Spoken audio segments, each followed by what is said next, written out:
Hello YouTube, welcome to my channel and thanks for joining me here today. I'm Miggy and this is my channel Make It Go. I fix stuff, find stuff, make stuff better and show you how to use stuff and do stuff.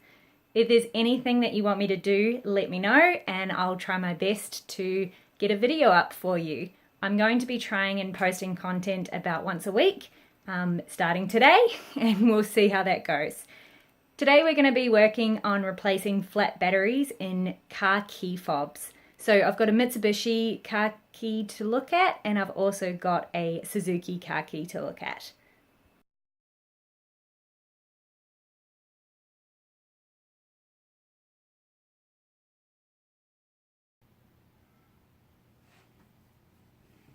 I've got two car keys here. Look at the car key. If you turn it over, there should be a little bit where you can see a little screw. Now there's two types of screwdrivers, but whichever one you need, you will need a very small one. You can pick these sets up from Bunnings or any other hardware store, and they usually give you a range of different sizes. So on these ones here, facing this way, they are the flathead ones, and then these ones facing this way are the Phillips ones. Phillips are the ones with a cross at the end of them, and that's what we'll be needing today.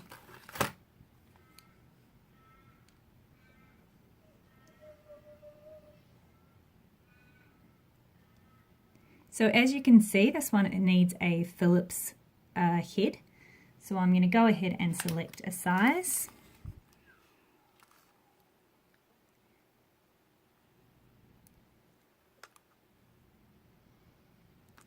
It will be either this one here or this one here. What I'm going to do is it's better to go slightly bigger than smaller. You have less chance of slipping and then stripping the top of the screw. So now that I've selected my screwdriver, I'm going to place it in to the screw and turn anti-clockwise to undo. So that is left at the top.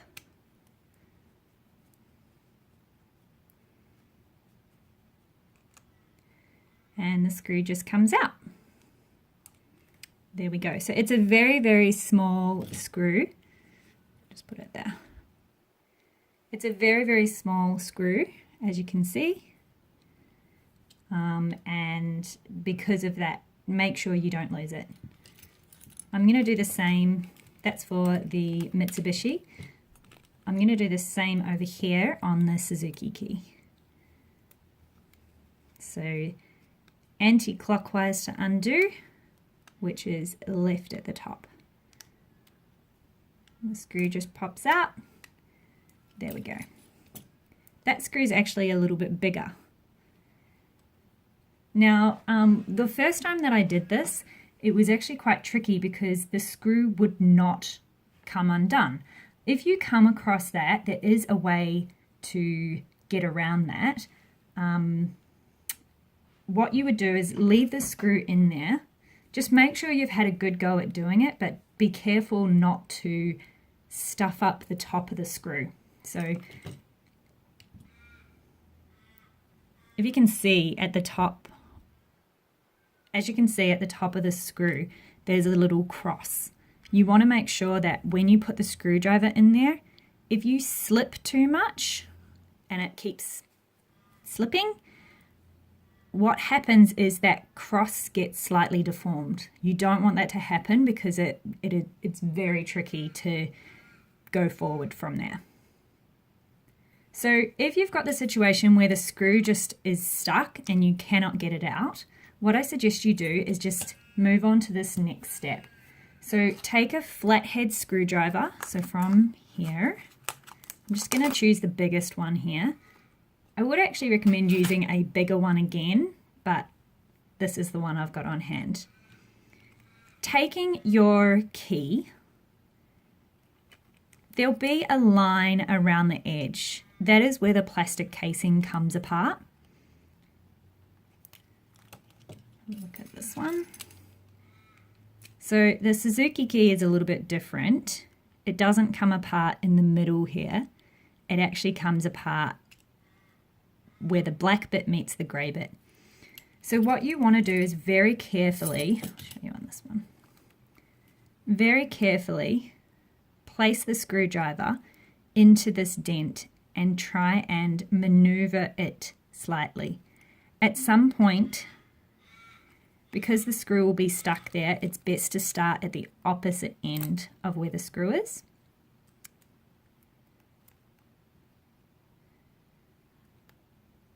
At some point, that will come apart.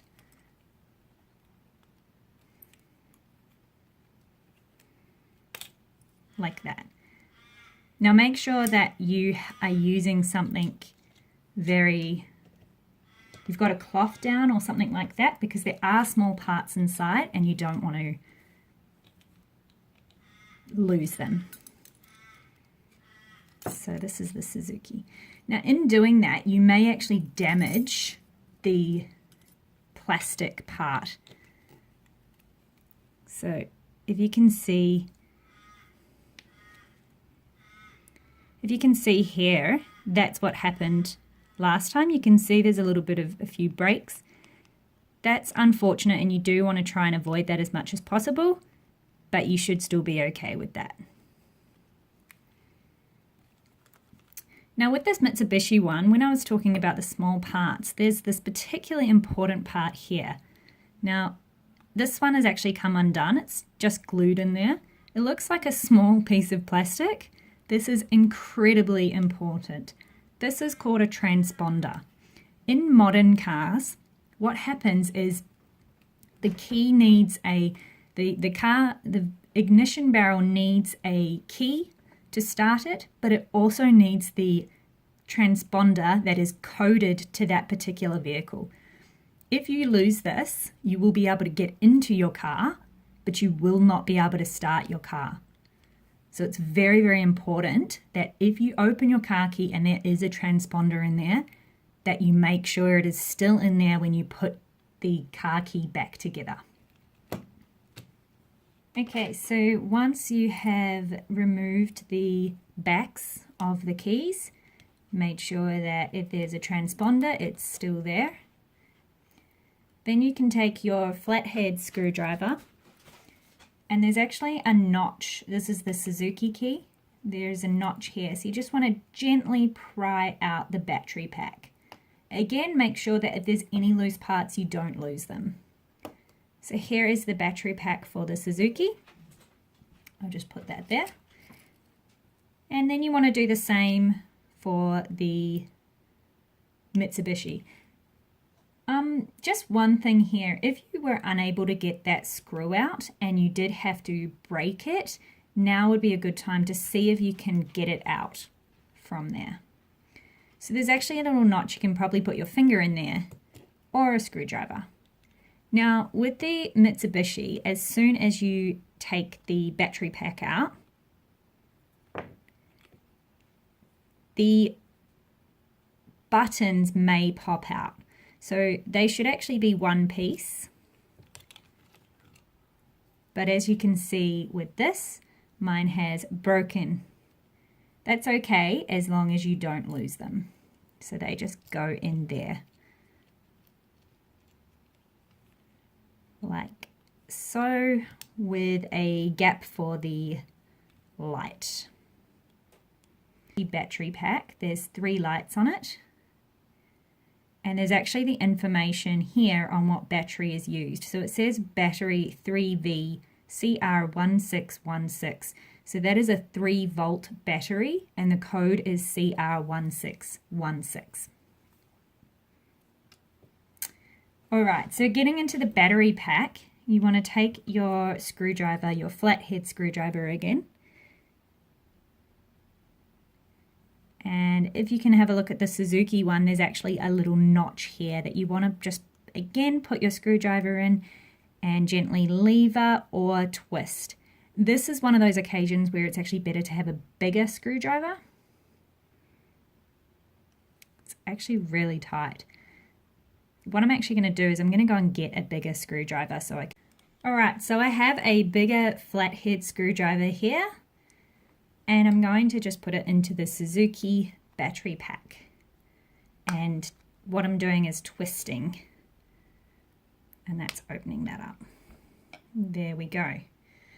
Now, as soon as that opens, you can see that there's a whole lot of green squiggly stuff on that side. That is the wiring electrics. Just one thing to note is, if you can see just here, there's a little negative sign just there. That's a negative sign. So that's an important thing to remember. I'm just going to turn it this way. I'm not sure if you can see, but at the top here, it actually says BAT CR1620. Now that is the battery code. CR1620. Oh, there we go. CR1620. That's the battery code. If you push the buttons at the back, this hole will pop out. You don't want that to happen, so again, just be gentle with it. Just be careful with it.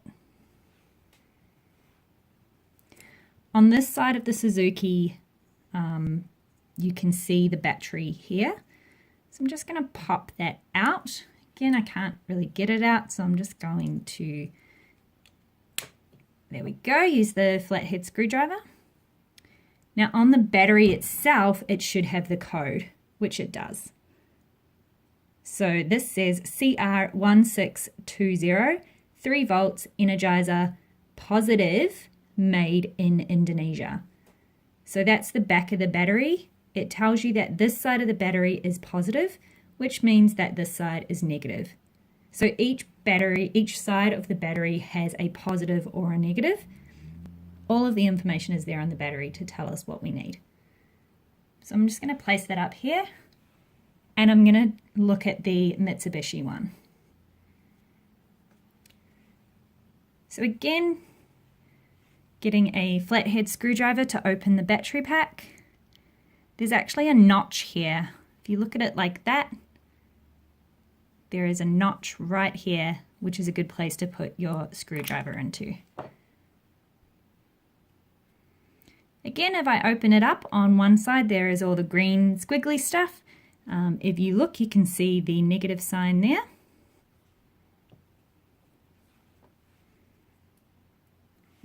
And on the side where the battery is, there's actually a positive sign there.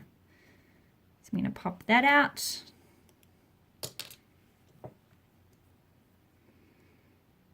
As you can see, this battery has a positive point on it, and it says lithium cell CR1616 3VSC.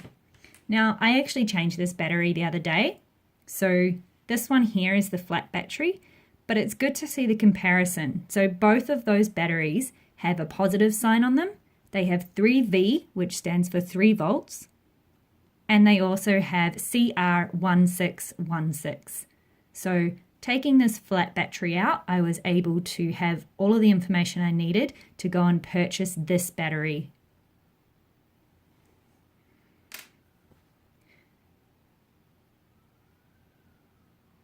So what you're going to do then is put the fresh battery in. So this one here, again, this side says positive. So you want to match that up with the positive on the battery. So the positive here and the positive on the battery. So that means it goes in that way there. Now, most of these batteries will have, battery packs will have little plastic clips. So if you can see on this side, there's no clips here, but on this side, that is a clip. You'll be able to tell this just by feeling around. So basically, you want to put it into the clipped side first and then snap it into that side. Once that is done, you want to put your green squiggly bit on.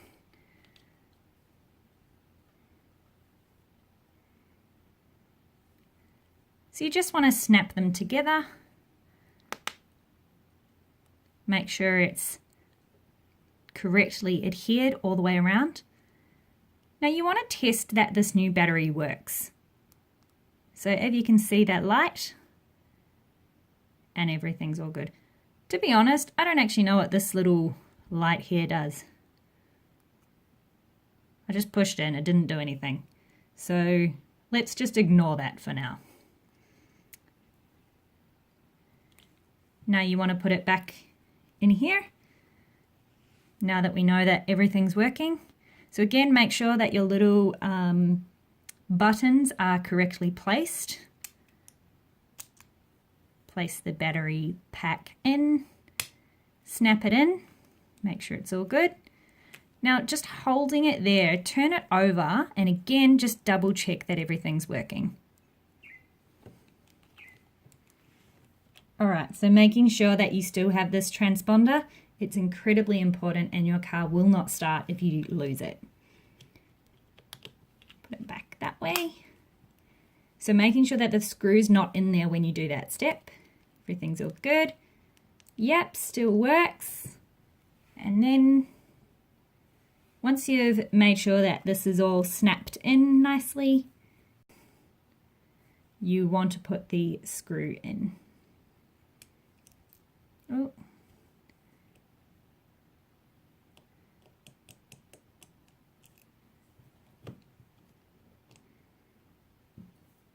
So I'm going to go back in with my Phillips screwdriver.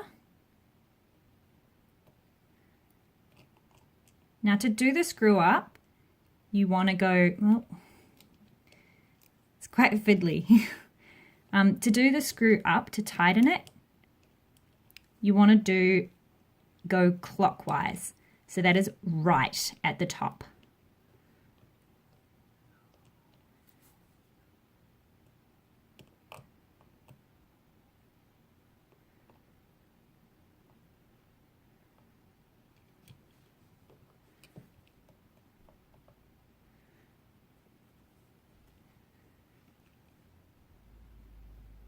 Golly, that took me a long time. So as you can see, I'm turning the screwdriver clockwise, which is right at the top. The way that I remember it is clockwise is lockwise. It's a bit lame, but when something is going clockwise, you are locking it, you're tightening it, you're doing it up.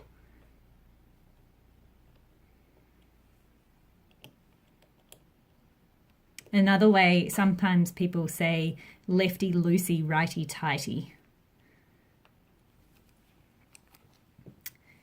Sometimes you'll hear people talk about left-hand threads with screws. That actually means that when you do it clockwise, it's actually undoing it. So just ignore that. The general rule is clockwise is lockwise. So there we go. That is the Mitsubishi one done. Let's have a look at the Suzuki. So unfortunately, I actually don't have a spare battery for this Suzuki key, so I'm going to show you how to put it back together, but I am using the flat battery.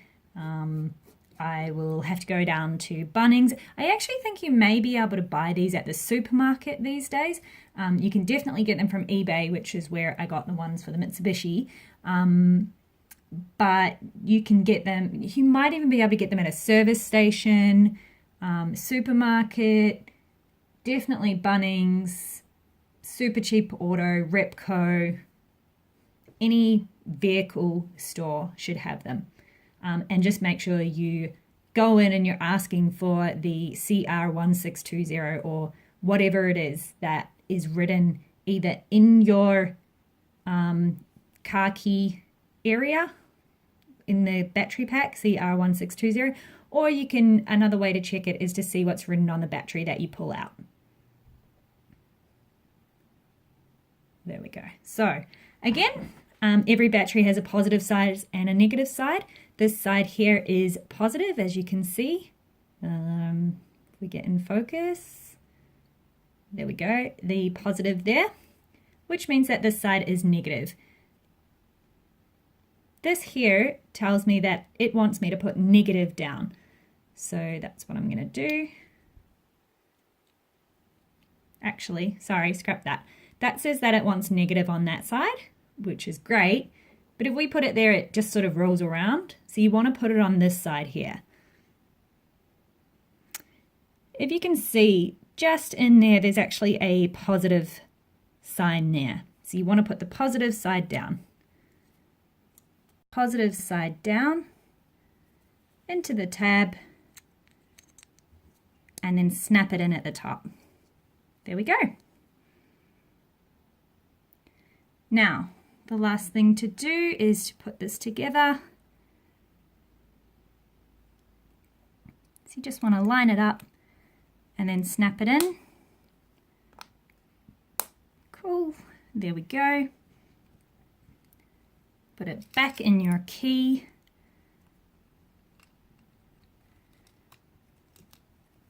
Put the top on. Snap it into place and then get your screw.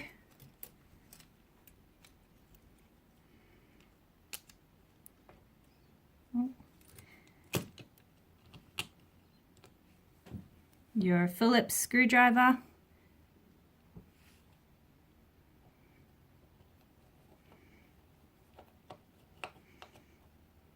Again, I'm going clockwise to lock it in. And there we go. Now, obviously, if I'd replaced the battery, this would be working. So we talked about what happens when you ruin that screw or you ruin the plastic around it. There's a few options you can do if that's the case. If you ruin that screw, you may be able to just go and buy a new screw. If you ruin that plastic part,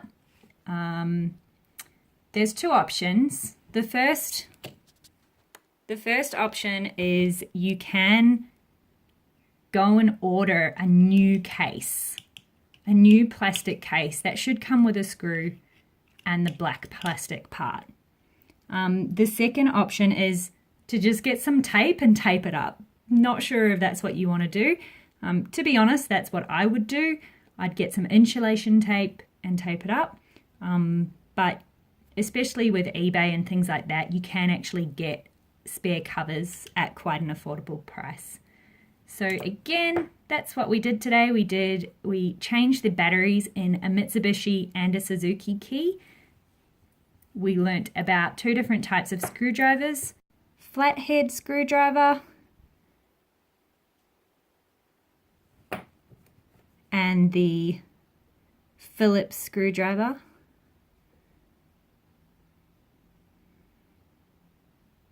Some people just call these Phillips screwdrivers the cross or the X screwdriver.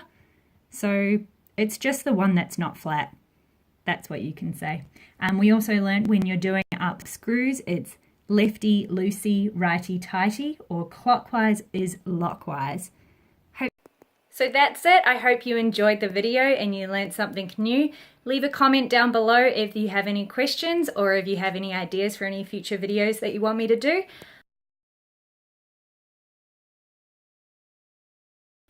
Before you leave, please make sure to subscribe to this channel, and if you want to know every time I post a video, hit that little bell and you'll get a notification every time I post a video, which hopefully won't be too far away.